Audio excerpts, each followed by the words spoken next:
And we are live! Ascension eSports Phoenix League. We're getting started on this nice Father's Day afternoon. Renee's Dark Knights versus Twisted Titans. I am your caster, Decerux, followed by my co-caster, one of the admins of Phoenix League, L358. How are you doing today? Doing pretty good, huh? Woke up a little early, got some nice breakfast, and now I'm here on a nice sunny day, and we get to cast some quality League of Legends, so only thing that could make it better would be, maybe a little, flash plays we see out in the Summoner's Rift, maybe a couple nice, thresh hooks. I see we got a support on the Renee's Dark Knights called Send Hooks, so hopefully I'm seeing a thresh will pop up. I've been looking at his match history, maybe we'll see some of that pulled out, maybe we'll see some other nice plays, so high quality League of Legends is, I think, what I'm looking for, and that would make my day even better. How about you? I'm doing all right now. Excited to get into this match. Phoenix League's just starting out. This is the first week of Phoenix League. We actually saw Renee's Dark Knights beat out the Mod Stars last week in the qualifiers. One of the saddest things I've ever seen, actually. So they barely earned this spot, but yeah, it should be a hype match regardless. Yeah, and it looks like we're about to start off into Champ Select. Looks like we're finally starting up. So now we're joined into the Champ Select, and so this is going to be the first time that Phoenix League will have 10 bans. So the way it will work out is there will be 3 bans for each team in the beginning, like there was last season, and then there will be 3 picks, followed by blue team having first pick, then red picking 2, blue picking 2, red picking 1, then they go into 2 more bans. Sort of like LCS works. Just for those who have not been keeping up with how the ban system works off. And right off the bat, we see Galio. So Galio is definitely a power pick in the top lane. The Zed ban, though, I think is definitely associated to Amaro. What kind of bans are you looking for this match? I am honestly not sure. This is it's hard to really give much analysis when these teams are just starting out for the first week. It's hard to just like try and predict what I think is going to be picked up. Well, the only team I've seen so far was Renee's Dark Knights. Are you certain? And regardless, it does look a little bit shaky for them coming in as one of the last place seeds. No, I'm just mad. Yeah, I think definitely, though, they do have some room to improve. Obviously, when you're at the bottom, it's not like you can really get any worse. If you're already at the bottom, you always have room to improve. So in some sense, it's not necessarily downhill for Renee's Dark Knights. They can always go up. If they go down, it's not like they're disappointing anyone. And I think that if they play it right, they do have some power picks. You have Omero in the mid lane. I've always seen them pop off in in-houses. Their top laner has seemed like he's a strong presence as well. I think overall, though, it might be the bottom lane that'll influence the map the most if they can get a lead, because they are a little bit lower on the elo side. If they do get a lead and they can go off that, they can really help their team overall impact the map. Yeah, so we do see that Thresh picked up right away, sent hooks, looking to send those death sentences straight to the Twisted Titans. Gonna have our next pick come out on the side of the Twisted Titans. Next 2 picks, I might add. Yeah, and I'm curious to see if it's going to be a Gangplank. Their top laner Gangplank, the name does suggest he is good at Gangplank. His match history will prove that he has played it quite a lot with much success. They are going for the Warwick, though, so it is interesting. And a blind pick Soraka into Thresh worries me a little bit, because the Thresh does have relative, or he has much more power in lane and then also auto lane if he does decide to go for like the Summoner spell of Ignite, so he can cut that healing. Though they are picking up a Janna, so maybe they're looking more to peel off in the support role instead of playing a more engaged champ like the Thresh. So yeah, we see the Janna picked up, which I find to be an interesting pick to take this early. I feel like you're not reading the enemy team too much to be picking up this Janna that early, and that's when it comes to Janna, it's a very like matchup specific type pick, and when you only have Thresh, that makes me kind of wonder a little bit. Yeah, I think Janna, like blind picking it, I mean, you know that you're gonna pick into Thresh. I think blind picking it's a little risky, because you're basically saying, all right, bottom lane, we don't want to have a whole lot of pressure. I mean, maybe they don't want to have pressure. It's not something I feel like a team would automatically say, but they are giving up a lot of pressure in lane. They could go for something like a Rakan, maybe even a Braum, a Lulu, Karma. These are all supports that shown that they've had high lane pressures, especially into the Thresh. And I think those may have been a better pickup, but who knows? Maybe Captain Kristen has been practicing the Janna. Maybe they know that Renee's Dark Knights is going to pick certain champions that does well into Janna, so they kind of want to be like, okay, we know you're good on these champs, but, you know, we have a counter pick ready to go. So, like, go ahead and pick them. We got the Janna, like, we're here to counter you. So maybe that's what they're planning, but who knows? We'll see more as Champ Select evolves what they're kind of trying to do with that comp. I'm absolutely So far, I'm really liking Renee's Dark Knights comp. They do have a lot of both early game potential, playmaking potential, and late game scaling just off of those 3 picks alone. We are going to get into the second round of bans. The Vladimir banned out. We do notice the Twisted Titans are saving their top laner and mid laner to be the last pick of this game. I'll come back stronger. On the side of Renee's Dark Knights, looking to save the same exact thing. And I wouldn't be surprised to see a Fizz ban coming out. When I look at Omero, I think of his 3 champions being Zed, Vladimir, and Fizz. Those are the champs I've always seen him do quite successful on. And the fact that he hasn't picked a mid laner yet, and Zed and Vlad have both been banned, a Fizz wouldn't surprise me, but at the same time, they might be going to possibly pinch out another role. The problem is that in both of the first rounds of picking champions, AD carry, support, and jungler were all picked. But it looks like they're going to miss a ban. Not sure if that's intentional or not. Obviously, it could be. Maybe they're trying to keep an OP up. Who knows? It is a strategy you have seen teams do before, though it's not necessarily a common strategy. I'm going to say it was just a misban, though.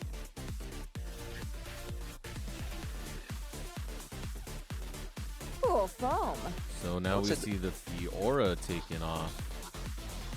Yeah, and I wonder if that Fiora was possibly just in response to them not wanting Twisted Titans to pick it up, because Fiora into there could be a Warwick top does do well. I think the Fiora, they probably want to kept it for themselves. So then again, though, Dangplank I have seen play Fiora as well, and it is a champ that he does show a fair amount of success on.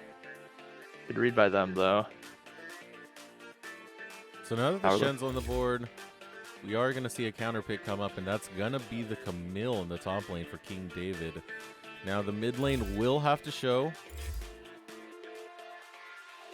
Oh man, Yasuo is always making me feel shaky, man. I hope it's not a Yasuo. Whoa, is that a placeholder? I am not sure if that is a placeholder or not. I mean, is it potentially Camille mid? That's what I'm wondering. I have seen certain players, DTS mid comes to mind with the Camille mid. It very well could be a Tahm Kench top, a Thresh support Camille mid, though the problem with that I feel like is you lack a lot of wave clear. Until the Caitlyn gets a couple items, the wave clear is definitely be lacking, but that Nami pick for the Twisted Titans makes me feel like it is placeholders, and yep, there we go, the dodge. Yeah, it's a placeholder. So that will be a placeholder.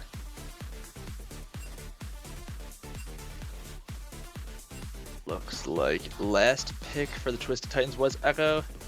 Not sure if that Tahm Kench though was. It would have been the better pick, honestly.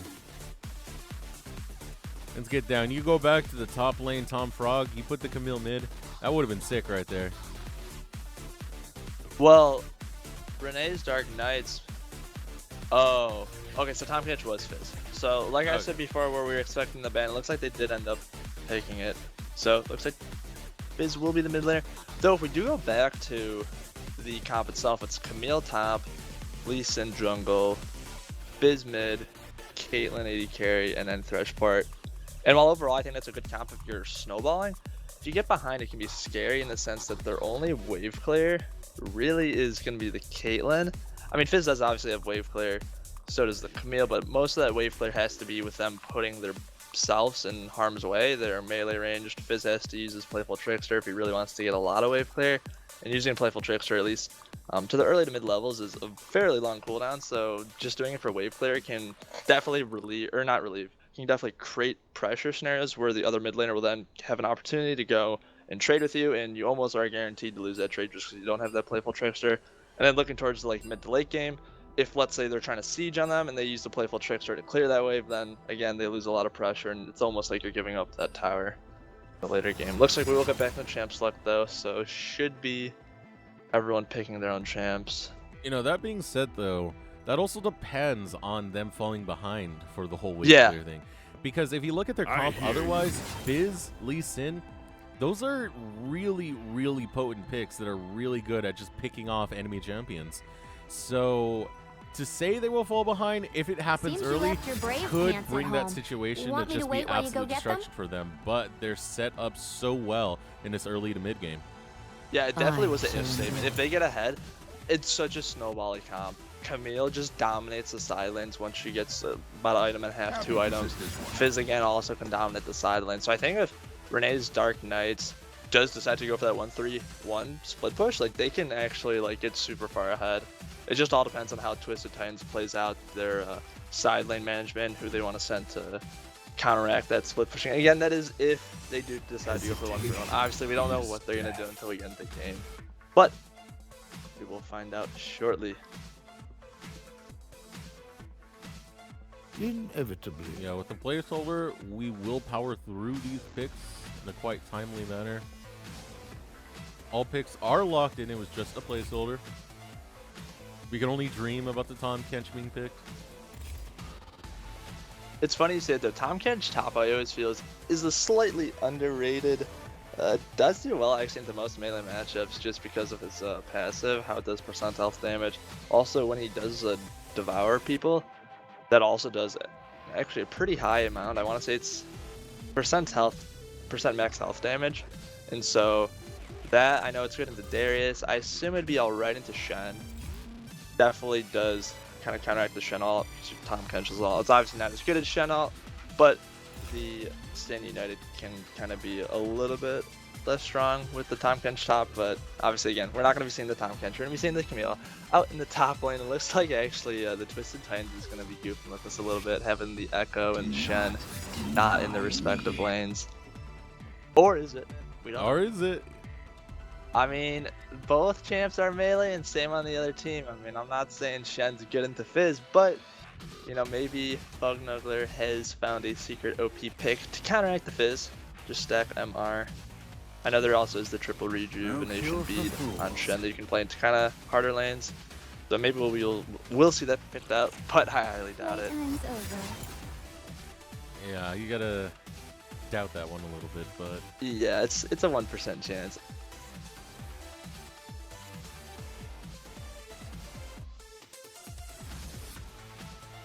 now still look- powering through these picks, Their trying to get fear through it is right away wise. to get into the game.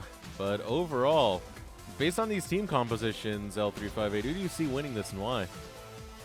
I think it all depends on these early levels. I think if Renee's Dark Knights can get ahead maybe before 10-15 minutes, I think they have a great opportunity to just kind of shut out the game and basically just snowball the way over. However, I think if the game does go late, I'm going to have to put my choice of winning the game into Twisted Titans. I think the comp scales better in the sense that Warwick is just going to become incredibly tanky. Shen will as well. And Shen and Warwick also provide a whole bunch of utility. Shen obviously has a Stand United. Warwick can obviously use his Blood Scent to find low HP enemies. Echo obviously does a lot of damage as well and also provides some utility with his ultimate, the Chrono Break. So I think I'm going to have to say Twisted Titans in general if this was an equally played match, assuming everyone's equal throughout the game. I'm going to have to put my choice into Twisted Titans just because they do have a more kind of balanced team comp. They have Engage, Disengage. They have a mixed variety of attack damage versus ability power. They also have good frontline. Two front lines actually, Shen and Warwick. So I'm going to have to say Twisted Titans based solely on the comps. I think they have the better chance of winning. I'm going to disagree with you on that one. I'm going to have to go with Renee's Dark Knights. I like the power they have early and in the mid game. And that's a big window of opportunity compared to just waiting out the scaling process. They have pretty good tower siege. They have great pick potential. And yeah, I do agree with you. If they don't dominate that early to mid game, they are going to lose out in the late game. But overall, they have the champs to have that power, to have that success. So I'm going to have to go with Renee's Dark Knights in this one. But only time will tell as we wait to get through the spectator lane and get into this game. Yeah, and something I also do want to point out is that Echo and Shen were never switched. And now it is allowed in the rulebook for players to switch roles during champ select. It's seen as a form of strategy. And the ruling has kind of been made that, you know, we're not going to tell players how to win the game. All we have to do is say you have these 5 players. they have to destroy the enemy team's nexus. How you do that is up to you guys. And so because of that, the rule has been made that you're allowed to switch roles. It's not like set in stone. I know this is actually a rule in the LCS, so it's very, very rarely seen. I think the last time this ever happened was Season 6 Worlds with Aime versus Flash Wolves, and I might be wrong on that specific game, but I believe their support or jungler had been fined or had been removed from the tournament for toxicity, and basically they had their support go jungle was support, and it totally threw out the other team. So I don't know if this is what Twisted Titans plans on doing, or if it will be a Shen mid, but either way, I think it is going to throw a little bit of a curveball for Renee's Dark Knights. Yeah, so it will be interesting to see how they do. Though looking at the bot lane, I gotta ask you, who do you think will come out on top of this bot lane? It seems on Twisted Titans, you got kind of a more farm, scale up kind of lane, whereas on Renee's Dark Knights, all I can see is just pure out aggression. You have the Caitlyn, she's dominant in lane. Thresh, obviously, if he's on point, he can just land hook after hook. Flame, a lot of pressure in that lane. So who do you think is going to bring it out in the bottom lane? I gotta go for Renee's Dark Knights. If you take the name Send Hooks, you better damn well be good at sending hooks. And I'm banking on that just alone. I'm banking...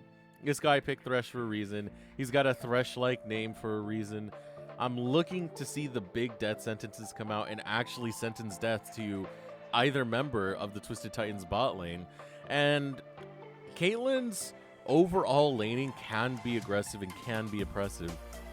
So even if they aren't getting the hooks, I believe they will be able to push to the tower and start trying to deny some of that farm, start trying to make this overall a harder and harder situation for them. So yeah, I got to give it to Renee's Dark Knights in the bot lane. I'm going to agree with that. And on top of that, I think something that kind of gets overlooked is also how strong supports are versus others. Right now, if you look at just purely win rates, Thresh, Blitzcrank, Rakan, a lot of champs that are kind of engage heavy are dominant right now. Before you'd be like, oh, Blitzcrank and LCS, Blitzcrank and Silic, you having a really high win rate. Nah, that's baloney.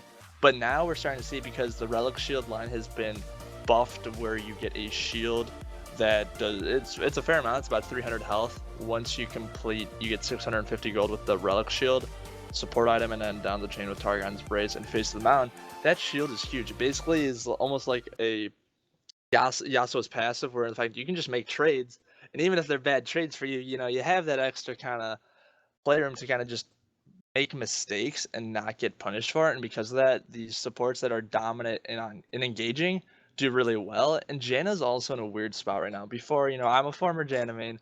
I regret having to go down that dark path in life, but Janna's in a weird spot right now where you're not really comfortable feeling or picking either support item in terms of Spell Thieves versus Ancient Coin. While you can get away with both of them, they both don't feel fantastic. You know what I'm saying? Spell Thieves, obviously, AP is good on Janna. She has great scalings. But that movement speed and getting off the Tribute passive, where you get gold every time you use an ability or auto attack on the enemy, it's hard for Janna because she's definitely not the type of support that wants to poke you. But then if you take Ancient Coin's in a weird spot where you gotta pick up coins to get gold and get mana, and you gotta put yourself in harm's way at times. So it just feels very awkward for what Janna wants to build. And right now my UI is a little messed up. I'm trying to see what Jan took. It looks like she did go for the Ancient Coin.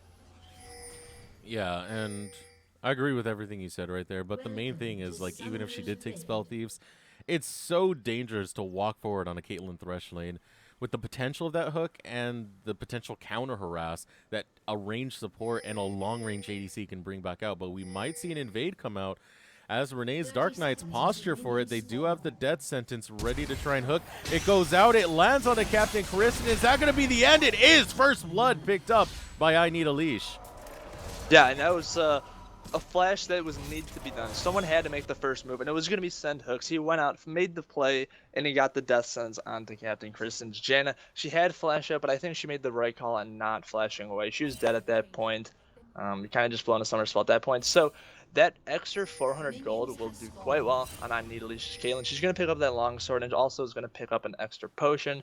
So the bottom lane that we thought would be dominant is now just that much scarier. We're seeing the Dorn Shield picked up by Neabron. I'm pronouncing that right.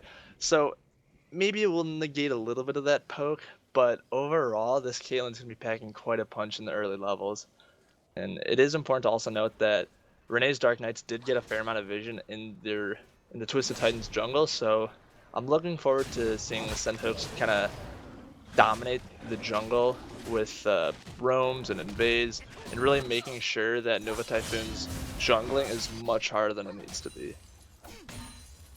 And I do want to point out that we saw the flash come out of Senhook. I'm pretty sure Captain Kristen saw it too. So I think it would have been best off if Captain Kristen didn't burn flash, but as long as it was early, maybe not anticipating that hook to land. Yeah, I'm almost wondering whether Kristen kind of thought maybe the hook wouldn't land, and then was like, oh, I'm just not gonna flash and try to dodge it, or if she just kind of figured, oh, I'm dead, you know. So maybe she thought it wouldn't hit, but overall though, it happened. They were gonna get it. I think someone was gonna die either way, just so happened to be Captain Kristen. Yeah.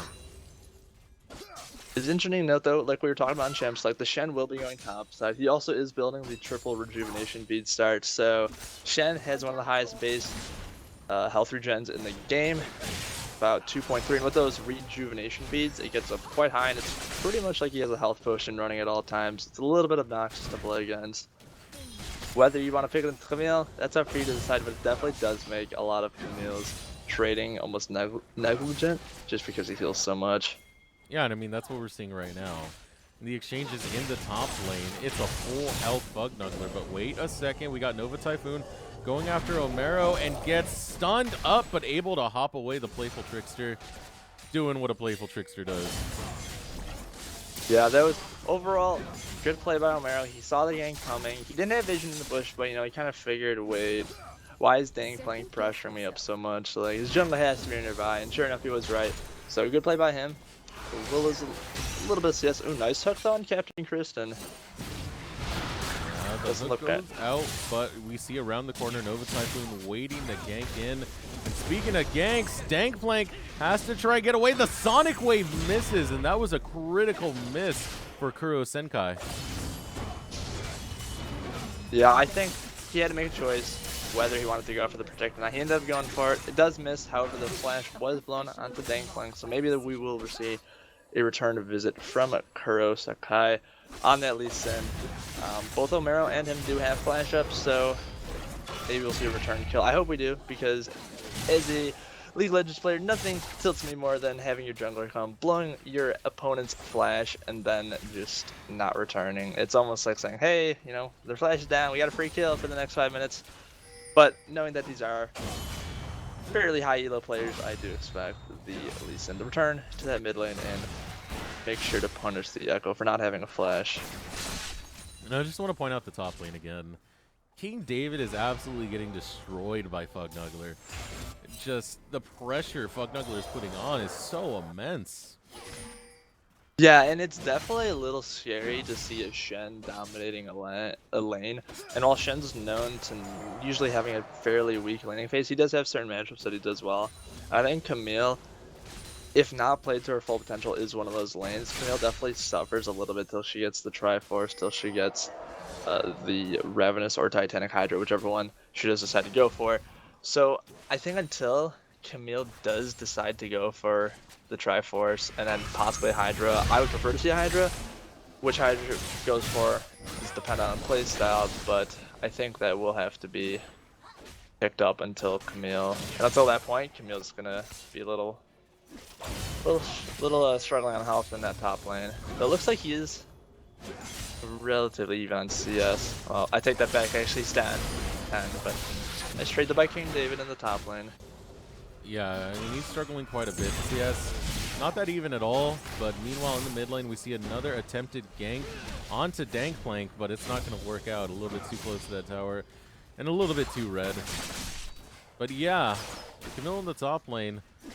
I mean, even if he does pick up the Ravenous, which he is going to pick it up late in comparison to Fugnuggler, it's not going to be an easy match even then, because, as we said, the Shens love to itemize towards the armor, get those defensive stats going, and also, one of the items Shens like to pick up as well is the Tiamat early.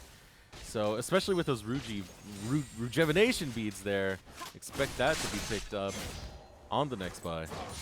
Yeah, I do want to also bring up something that we haven't talked about. I just looked up the runes and masteries for the players in this game. Fucknuggler actually decided to go for, actually, let's see a kill in the mid lane. Yeah, we see what could be potentially a kill or potentially a turnaround, a flash coming in off Omero. But here comes a counter teleport coming in as well as Dankflank trying to get something done. Questionable that King David committed to that teleport though. Yeah, I definitely don't think that teleport should have been fully committed. I think the original teleport channeling, not the worst thing to do. It was alright. They definitely basically said, hey, you know, don't try to kill my laner, otherwise I will finish this TP, but I do not think finishing the TP channel was the greatest idea. To the point that I was trying to make earlier though, we were talking about how this Camille versus Shen matchup later in the game would most likely go into the Shen's favor who plays the right. However, I did decide to look up those runes and masters, and Fugnugler decided to go for Courage of the Colossus on Shen. Now, I can understand taking it maybe through a support Shen, where you're not going to be auto-attacking or making trades as much, but in the top lane, I'm a little worried that he did take that, just because he'll only proc it every time he hits his taunt, and that's assuming he does hit the taunt. And while the shield can be ginormous at times, it's really going to hurt his ability to be able to stand against this Camille in the side lanes. So I think, as right now, what we're saying, King David might be struggling a little bit on this Camille. You know, Camille did decide to go for Fervor, so she is going to be packing some damage later, whereas Shen will be kind of taking into more of a defensive route. And that could play a big effect depending on how this Shen does decide to build against the Camille. And ooh, look at that damage coming out of Omero. He already has the Hextech Revolver build, as well as going with the Dark Seal on the first back as well. We're seeing pretty much mirrored builds come out from the mid lane in both the Echo and the Fizz. Nice damage being put out onto King David. Oh, I think he chunked out quite a bit, and it's just hard. I think there's no reason to take those trades at this point and try and win out the lane. Just try and focus on the farm more than anything else, because those rejuvenation beads, that Tiamat, it's not going to make it fun to take these trades. Yeah. On top of that, also, Shen can definitely play the lane right with Camille's Q. If he plays his Spirit Refuge right, he can block that empowered auto attack that does proc a huge amount of true damage with precision proc all. If she does decide, oh, actually, the jungler's seeing a little bit of play here. My camera's not actually locked. Omero trying to get away from Nova Typhoon. Infinite Duress is there. A great Dragon's Rage might not result in much. Kuro having a flash over the wall sacrifices King David, but meanwhile a hook on the Captain Kristen gets a lot of damage off to Captain Kristen. Now we see Nyai Boron trying to take on Send Hooks, but with the support being too low, not the wisest decision. Yeah, they did burn a heal, so they did get something out of that trade. Definitely can be looking forward to another hook possibly coming out. Like, though we might be seeing Nova Typhoon kind of hovering down that bottom lane. Dragon is up, it's the Ocean Drake, so they might be wanting to prioritize that. Possibly, you know, try to come bot lane, get a gank off, maybe send the Inedalis or send hooks down a little bit in terms of pressure.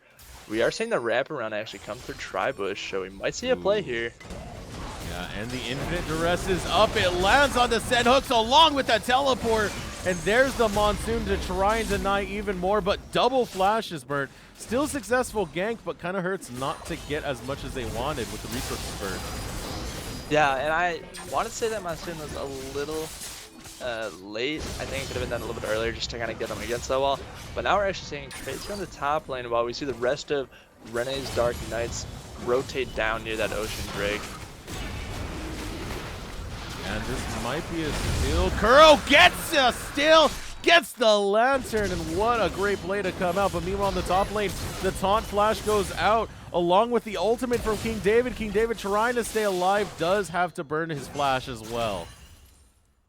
Yeah, that was a very close call. I think Fugnugler may have wanted to hold on to his flash for a little bit longer when King David did decide to ult, but nonetheless, flashes were traded. We do see the Ninja Tapping also being picked up for Fugnugler, so that means every bit of King David's damage that he does through auto attacks are just going to be a little bit less, 10% to be specific. That overall will hurt the trading against King David even more. Definitely a little bit worrying for King David. I think he needs to get some jungle help. It's about to get even more worrisome as we see a roam coming out from Gangplank, but he missed the Q, and that could be the end for him. He does get the stand united. He is going to be able to survive for now. Omero wants to get somebody, has to get out of the parallel convergence, which disengages this fight. Yeah, great stand united from Pugner. He was making sure that Gangplank was not going to be in harm's way. He's basically saying, all right, you know, my echo is pretty deep, but I'm going to put my huge shield on him, make sure that he's going to be safe. Even though Gangplank did decide to use that Chrono Break, it was just an added layer of protection.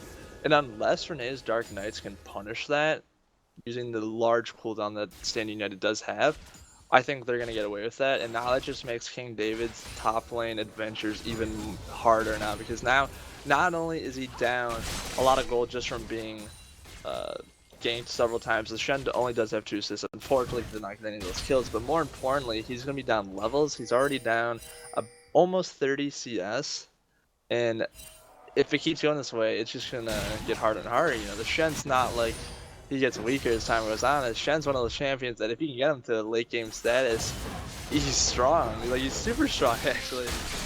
Nice trade by King David in that top lane, so... And then another thing to point out, King David is going for the Trinity Force build, which is one of the more expensive builds.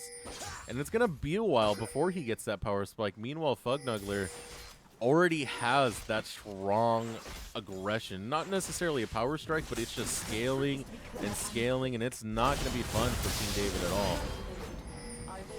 Yeah, now I am a little bit confused as to what we're seeing Fugnuggler build out of the Crystalline Bracer. I think against a Camille you wouldn't want to build that. I don't think. The first time I can change mine is Warmogs. That's always the item I associate it with. And me personally, I would not want to see a Warmogs into a Camille, but then again, could be Redemption. Get a little bit ridiculous up there. The Redemption did get nerfed in this last patch where they really hurt the numbers, and then the way to counteract that, they're basically like, well, if you got those shielding and healing amplifiers, it's not 3 times stronger, so for supports, really doesn't make a whole big difference. But for anyone else that would build Redemption that wouldn't build any of the other heals or shielding amplifiers, it basically hurts it a lot. So first turret almost down, but teleport does protect it for now. Kuro missing the Sonic Wave once again, but Gangplank out in the wings, looking to attempt a gank, not going to happen. And a hook, lads flush on the Nyabaron, and there's the Monsoon. It send hooks even further behind enemy lines, which is what he wants. And now they're going for the kill. Send Needleys try to pick up something, and another great death sentence lands. Unfortunately, unable to get the flay, unable to get the kill, but the Summoner's Burnt is pretty big to have for this bot lane of Renee's Dark Knights. Yeah, and I was actually shocked we didn't see the Ace in the Hole come out. I think even if you make Captain Kristen block it for Nova Typhoon, you basically put them so low that you force them out of lane, and you can get a whole bunch of damage onto that tower, and you can also deny them CS, depending on whether if you want to freeze the wave, or if you just want to just push out and completely reset the wave. But overall, I think if they were to use that Ace in the Hole, they basically force out the enemy from that lane. So I'm a little confused as to why that didn't happen. Maybe at the time of the fight there was enough mana. But nonetheless though, we are seeing great hooks coming out from Scent Hooks, and it's weird to say that name. There's so many hooks in the sentence. It feels like I'm just an onomatopoeia, an alliteration. All these hooks hitting. And I'm surprised we're not seeing more pressure in the top lane right now. We do have Omero coming up, but that's going to be first tower. And that was picked up quite awkwardly. The ultimatum used, but King David's extremely low. They're trying to chum the waters to save him, but Gangplank teleporting in denies that. Now Nova Typhoon trying to show up, gets the Infinite to rest onto Kuro. And Kuro, not having the Dragon's Rage anymore, dies to the Smite, actually. And that's 2 picked up on the side of the Twisted Titans. Yeah, that was a great play. I liked how Gangplank roamed early. He came in, he matched the roam of Omero, and it rewarded them. They got that top tower. Well, like you said earlier, it was handed off kind of awkwardly. I don't totally agree with that. But now, not only did they get a tower in the top lane, it looks like they're also going to get the Rift Herald in. Rift Herald almost always guarantees getting at least 1, usually 2 towers. I can't imagine they'll play that wrong and they won't get anything. So essentially they're getting 2 towers off of that trade in that roam, which if you're red side, I mean, this is great. Obviously your bot lane's suffering a little bit, but the top side air map is like completely on fire right now. You have great kill participation across the board on that top side of the map. Echoes, he got into his protobot, that's a huge power spike. Warwick's completed Cinderhulk, so he's going to be incredibly tanky now. Shen also has the Titanic Hydra, so at this point, you're feeling really good right now if you're that top side of the map onto the Twisted Titans. And now the only thing you have to do now is just kind of take all this pressure and bring a bottom lane. But it looks like actually we're going to see a hook coming out from Sen Hooks. Now the hook lands on the Captain Kristen. Captain Kristen gets a stand united, and a great taunt flash results in the death of I Need a Leash. Now Kuro's here, trying to make something happen, but there's really no chance to make a play, especially with Nova Typhoon around the corner. Yeah, that was great flash from Fognuggler to secure that kill onto I Need a Leash. You could argue that it wasn't needed, but I think it was. The flash ultimately made the distance that was needed for that taunt, and now, like we were talking before about the Rift Herald, they guarantee that bottom tower. We said they needed to bring the pressure from the top side of the map down to the bottom lane, and that's exactly what they're doing. And now it looks like they might possibly get the tier 2 tower as well. It does look like Renee's Dark Knights is going to be providing some reinforcements, but is it enough? We're about to find out. Doesn't look like it's going to be enough. They do send out Chum the Waters, going on to Nyabaron. Nyabaron falls actually very quickly. A great response to come out from Renee's Dark Knights. Can they make anything else happen? Look at the damage coming out of Fognuggler. Look at the taunt to come out of Fognuggler. They try and get Sen Hooks. Instead, they're going to take Kuro as a consolation prize. Down goes Kuro. It looks like we're going to see a double kill picked up by Nova, but not before dropping to Omuro. Now Fognuggler wants a piece of I Need a Leash. Is he going to be able to pick it up? No, changes his sights towards it. What a great use of that Titanic Hydra, and out goes the ace in the hole, but down goes the rest of the Twisted Titans. Now, that was a great play by Fognuggler. I've seen Super Metronode, he's a Challenge Vi player where he's done the same idea, where you have an AoE spell, you hit it on someone in front of you to kill the person in the back. So great play by him, thinking outside of the box. He couldn't quite kill the Caitlyn, but he knew if he attacked the Caitlyn, you know, he'd take a tower shot, but he could get that AoE damage from the Titanic Hydra to find the kill onto Omero. It's a brilliant play from him. Not so brilliant play though from Captain Kristen. I think sacrificing her life for Fognuggler was not the best decision, because ultimately he was dead no matter what. Camille was there. Yeah. I think she just probably wanted to run away, but maybe she her shield was on like 0.1 seconds cooldown, so maybe she thought she'd be able to survive it. I'll give her the benefit of the doubt. But overall though, we're seeing great plays from Fognuggler on this Shen, snowballing their lead that they have accompanied from that top lane. They're now putting it out. Nice death sense on the Dankflank. Caught out, gets hit by the death sentence, gets a Chum the Waters as well. Chain of Corruptions goes out, locks up Omuro, but a great use of the Lantern keeps him alive and takes down Sen Hooks. Nice play now. It looks like red team might be able to get some pressure onto this mid tower, possibly even take it. It is quite low, it's about at 18%. Looks like they will pick up that first mid turret, and now it's all the outer turrets completed for Twisted Titans. Looking for a little bit more. I'm not sure quite if they'll be able to take it. The wave is evaporating, but they are pinging out the Ocean Drake, or at least near it. So maybe they'll look to take that. And one thing to point out though is, we talked about this, if they can't get control of this early game, then they're going to lose out straight up. And we see Fognuggler going after Kuro, has to back off, walks onto a trap, does have the support of Dankflank there. But with the power that they have, it is still a risky fight. They're committing to this infinite duress over the wall. Fognuggler gets low, but is able to get Omuro low as well. A flash of the wall coming from the Alberon, and they manage to take out the Camille. Dankflank doing pretty well. They take out Sen Hooks as well. And the flash forward to come out from Dankflank picks up a double kill on Omuro. Nah, I gotta say, if you were looking at that play 25 seconds ago, you would have been like, well, you know, we just saw Shen and Warwick getting caught out, but they turned that player, or not Shen and Warwick, Shen and Echoes getting caught off, but instead we see Nyabaron flash over the Dragon Pit. We see Nova Typhoon use the Warwick ultimate, the or sorry, jumping over the wall as well. You know, they basically say, all right, we're going to commit to this fight. They burn flashes, they burn these huge cooldown spells, and then they come out on top. They get that bottom turret as well. They get the dragon. So overall, red team is making these huge plays. They're not afraid to, you know, flash for a kill, flash to save a teammate. They're willing to go all out to make sure that their team has backup and that they're fighting together, because when they fight together as a team, they're almost unstoppable against the Renee's Dark Knights that we're seeing kind of struggle a little bit as they're behind almost 6,000 gold right now. Yeah, now 21 minutes, that's extremely devastating. This is still at the mid-game point, and this is the point that I was predicting Renee's Dark Knight should be dominating at, but they never really fully utilized the Lee Sin. Lee Sin, having one of the most excellent early games, has a lot of power, has a lot of map control, has a lot of map movements, and they just couldn't make it work. And when a Lee Sin doesn't work in the early game, it's going to hurt in the late game, as we're seeing in the mid game currently. He falls off, and especially with the comp drafted by the Twisted Titans, you're not going to see Kurosekai having a nice day. Yeah, and on top of that as well, when you do have Aurora getting ahead, it does feel very hard to play against. It's one of those champions that, which we're seeing a little bit of the bot lane, playing almost able to finish out Omero. Yeah, he's going hard onto Omero. Omero having to flash away, regretting that Chum the Waters engage he did earlier.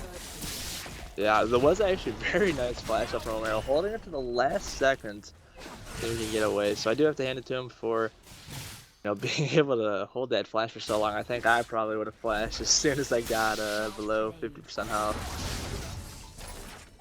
Interesting interaction though, that was strange. The swing shot from Camille being kind of interrupted from the taunt from Shen. And now we're seeing them pressure the top side of the map. You know, we're talking about they want to keep the pressure up, and that's exactly what they're doing. Blink does have TP up onto that Echo. Does decide to go wide though. They do like though how Sentox is not afraid to throw out the death sentence. He's still making sure that he does keep up the pressure, because while the rest of the map on Renee's Dark Knights didn't particularly do so hot, their bottom lane did play well. They picked up a couple kills in the bottom lane by themselves without jungler interference. They did definitely hold some pressure. They still have a lead in CS. The supports, or not the supports, Sentox has been doing great as a support as well. Not to say that Captain Kristen and Nyabarn haven't been doing well, but considering the fact that Renee's Dark Knights is definitely struggling, I do like how they still are trying to hold up that pressure from the bot lane as well. Yeah, I mean, as a lane by themselves, they didn't do that well. But once the pressure came down, once Fugnugler came down, suddenly it looks like, oh man, they were a great bot lane all along. No, it's just Fugnugler. He's dispersing that pressure. He's making this harder and harder for Renee's Dark Knights. He's making everyone on his team look good right now. Yeah, and now the pressure's on as well for Gangplank. Picking up that Medjay. He had 10 stacks coming off the Darksteel, 10 stacks now in the Medjay.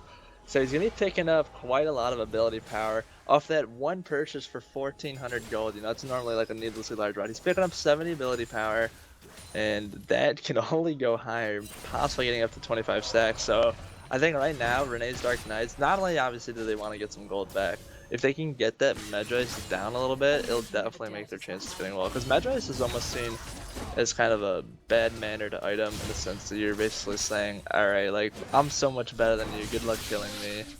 I'm gonna snowball, so maybe we won't see it punished. However, I would like to see, I always like seeing people who purchase Medjay just getting completely destroyed as soon as they buy it. It's kind of a, you just spent 1,400 gold on nothing. But, I don't know, it's hard to say at this point, you know. I'm not sure if we'll see any of the breaks being pulled off right now. So, in your opinion, what do Renee's Dark Knights have to do to stay in this game?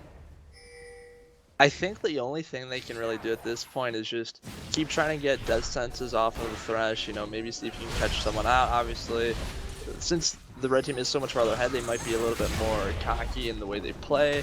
So maybe they'll overstep, you can punish them for that. Other than that, I think just letting the Camille and letting the Caitlyn scale up. So, looks like bottom side, that might not be a possibility. Doesn't look very likely. There's the use of the Chrono Break coming out. King David putting himself in no man's land, but they are collapsing on this. They are going to take out Fugnuggler as well as Dangplank, and it's something, but they are going to lose a tower in the process. Yeah, overall, I don't want to say that it was bad for Twisted Titans to go for that, but it definitely wasn't the greatest. You're giving gold to the other team, which is essentially making your gold lead smaller, because it doesn't matter if one team's up even 10,000 gold. When the point is, when you get the full items, gold leads are completely irrelevant. So when you're a team that's ahead, you want to do whatever it takes to not give gold to the other team. And so while they did end up coming on top of that trade, they did end up getting more gold than Renee's Dark Knights. They did still give gold over to them.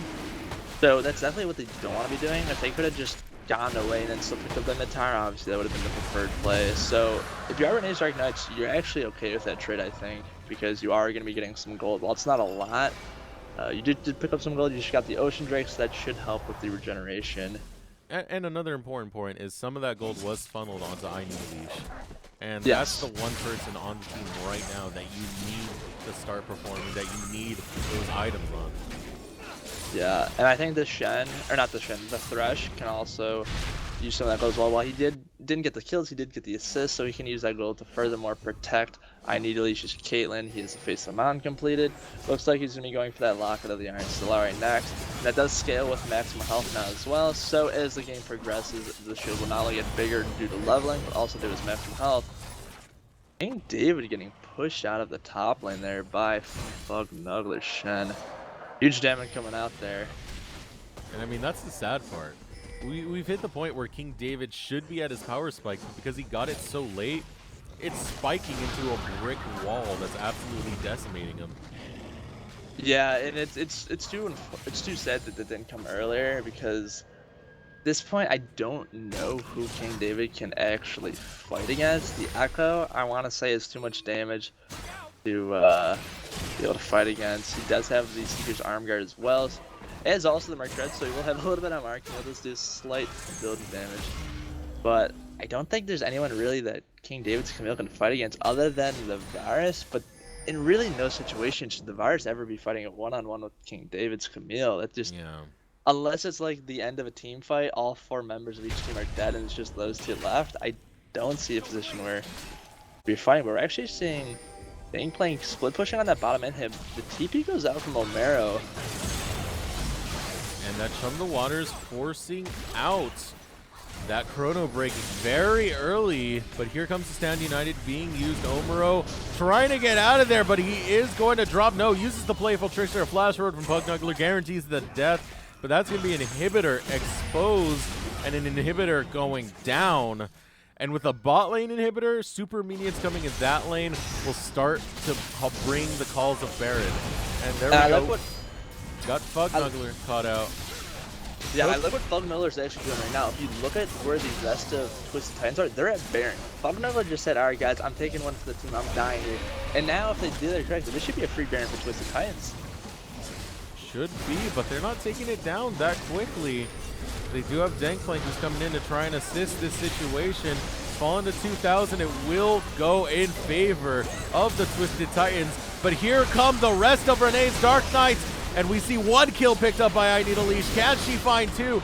Can she make the dreams and hopes of Renee's Dark Knights become alive? It doesn't look likely as it goes for a 1-for-1 exchange on the Baron Pit. Yeah, overall, great play from Twisted Titans. They saw that they had pressure in the bottom lane, they decided to go for the Baron. They do lose 1 member to that Baron fight. They also did lose the Shen earlier. But 3 members with Baron with an open inhib in that bottom lane just creates a whole bunch of pressure. And the gold lead has now almost hit 9,000 gold. So they're further making that gold lead higher. They are now up 7 towers to 0. And it's looking quite worrying for Renee's Dark Knights. You know, they need to pick up that Iron of the Locket Stellari on that Thresh. They need to get more damage. Obviously, they're going to be going for that Lord Dominix onto the Caitlyn. The Fizz, on the other hand, is only at 2 items, whereas you're seeing on that Echo, he's at 3 items and a 6-stack Medjoys. The items here are kind of swayed in the Twisted Titans' favor. You know, they're up almost a full item on each champ in their respective position. That being said, though, that fight was a little bit of a showing as to what I Need a Leash can do if left unchecked. was able to take out Captain Kristen, which isn't the most impressive of kills. You know, Janna, a very squishy champ, but overall did get a lot of damage in that fight to cause some of that, what could have been more potential bleeding to stop. Yeah, and on top of that, also, if you're looking at the items that I need she's picked up, now she has the Hurricane, has the Infinity Edge, has the Lord Dominix, and now it's picking up another Zeal item. So whether it's going to be a Static Shiv or a Phantom Dancer, point being is that I need Leash's Caitlyn's getting quite big. The items are getting picked up. What's not being picked up, though, is the trading from King David's Camille in that top lane. It's still getting bullied around. Looks like we'll decide to go for that Titanic Hydra. And the ultimatum used by King David wants to fight it out with Fugnuggler, but the question is why? He's not going to win that for a long time. And Gangplank caught out using the Hourglass. He does have the Chrono Break, but there's the Stand United, and Kuro drops instantly, as well as Omuro. With 2 members down, this puts so much pressure on these inhibitor towers. Yeah, this might end up being the game for the Twisted Titan. Oh, a great stun to come out of Gangplank results in the demise of I Need a Leash. There goes a death sentence, trying to pick up Nova Typhoon. He's tanking 2 towers, and he's able to get out alive for now. King David unable to do anything about that. Oh. And Gangplank follows King David, takes him to the grave. Send Hook says send help. No one else is coming for him. And down will go the Nexus towers. And at 32 minutes into this game, the Twisted Titans take game 1. There it is, GG in the chat. We're going to see Twisted Titans coming on top. Great play overall from each of the individual players on that team. Though, that being said, it is a best of 3, so we might see Renee's Dark Knights coming back for blood, as they will come back in game 2. Just a moment, I believe. Are we doing breaks? Yeah, we will be doing breaks, but before we take breaks, we'd like to take a look at the damage charts. Indeed. My client is a little slow today. So popping into the damage charts, highest damage was that Echo, and closely following was Fugnuggler on the Shen. And no surprise, because King David just kept taking these fights that he really shouldn't have been taking. Yeah, overall, I think the Camille in that top lane, maybe not the best pick into the Shen. Did show some promise in the beginning, but overall it just kind of kept on being a little lackluster. And possibly, you know, we'll see a different pick come out. Maybe they'll ban the Shen. Who knows? We'll all find that out in game 2, which will be coming up in just a moment. Yeah, and on that note, we will be taking a break. We'll get to game 2. Renee's Dark Knights versus Twisted Titans. Stay tuned.